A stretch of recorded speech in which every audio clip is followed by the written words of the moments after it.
Hi and welcome to Knit with Hannah. I'm Hannah and I'm here with Knitting Natter to help you learn to knit the easy way.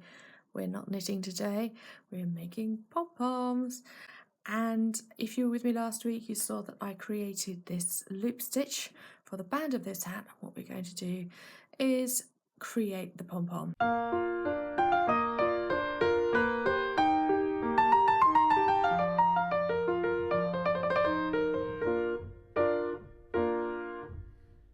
What I'm going to do is use this red, very Christmassy colour. So how do we do it? Well, what I have here is chunky yarn. So if you have a different weight yarn, you may want to do this differently.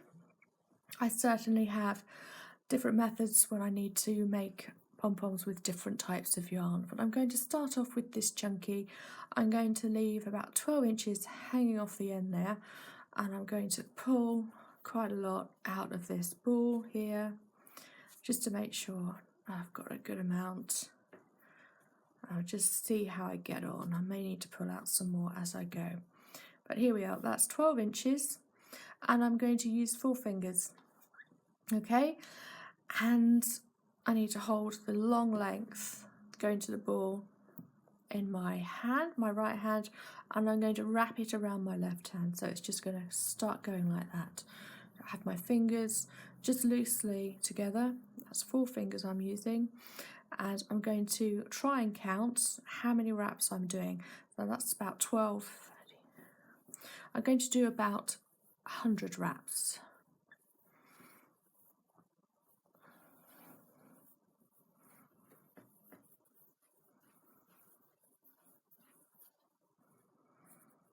There we are, that is about 100. That's just looks kind of messy, but it's there around my fingers. I've got yarn coming from the ball still, and I'm going to chop that. I'll give myself a decent length there. This yarn can just go to one side now. All I need are my scissors,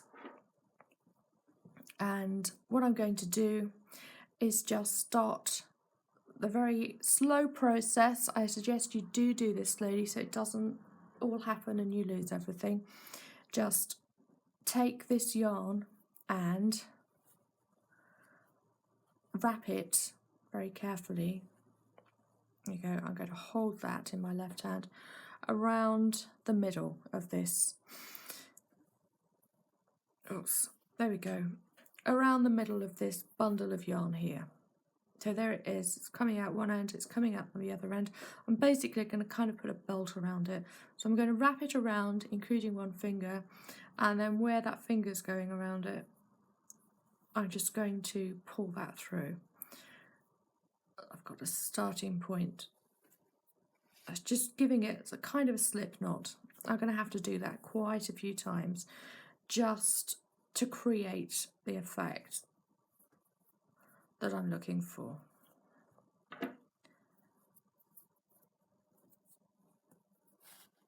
There we go, as it tightens up every time, just, there we go, we've got that middle bit just actually doing what it's told now. There we are. So I'm going to just hold on to that other side now and go around one more time. Yeah, that's the bit that we started with. So I'm just going to go around there.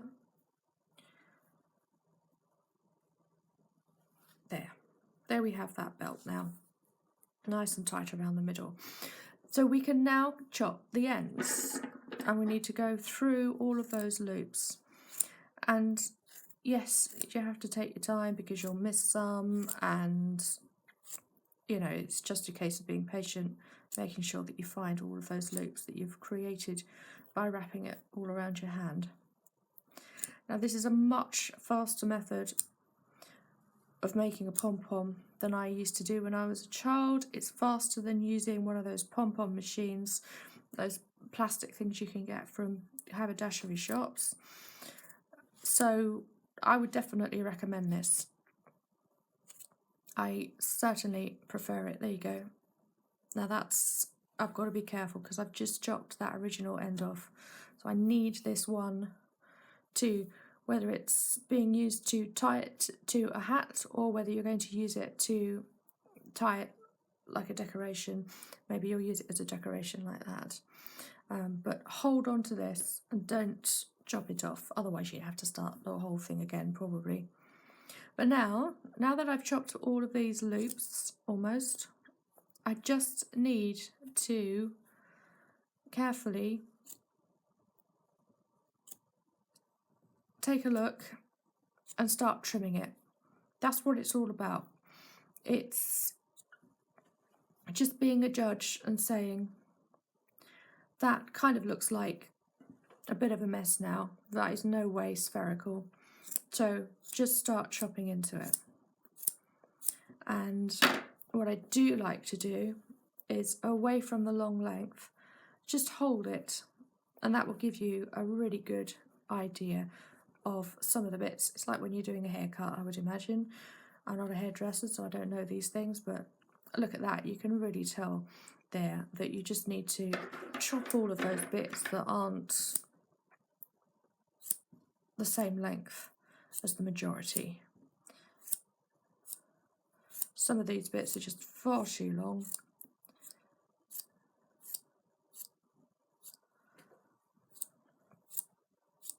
And yes, it's going to look kind of rustic. We're not making these perfectly. We're not using a machine in a factory, so it's not going to look as if you bought it from a department store or something. But if you're careful and you take your time, then it can look really good. There we go. I'm just going to chop those bits off there.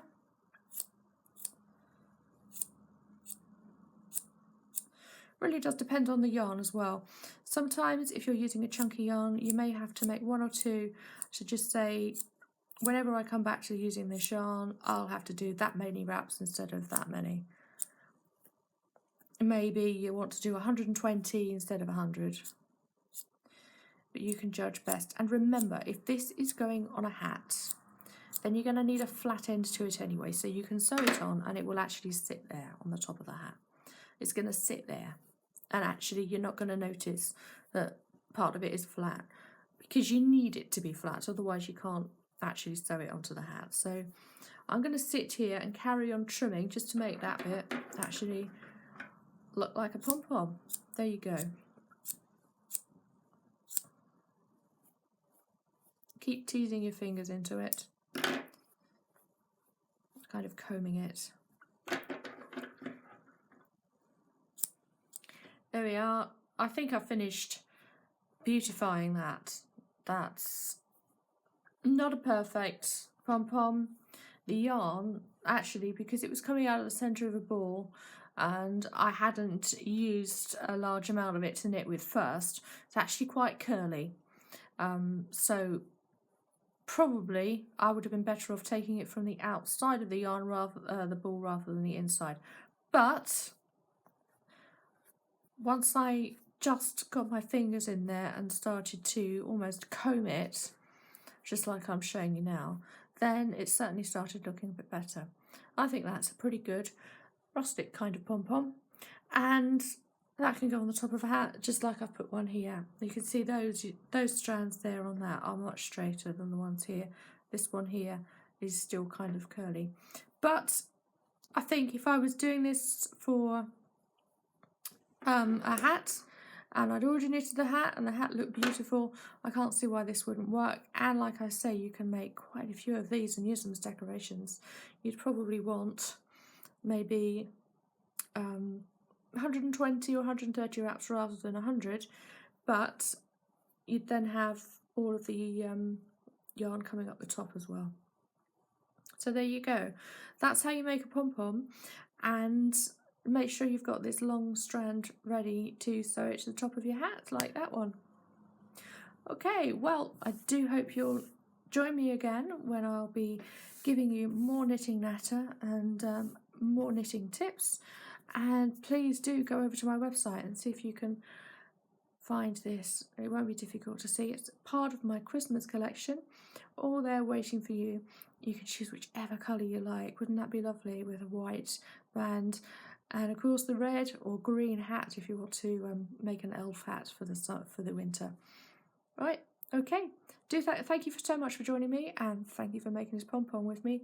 Do share your results with me. I'd love to see what you get up to and which pom-poms you make. Bye for now then. Happy knitting, happy pom-pom making.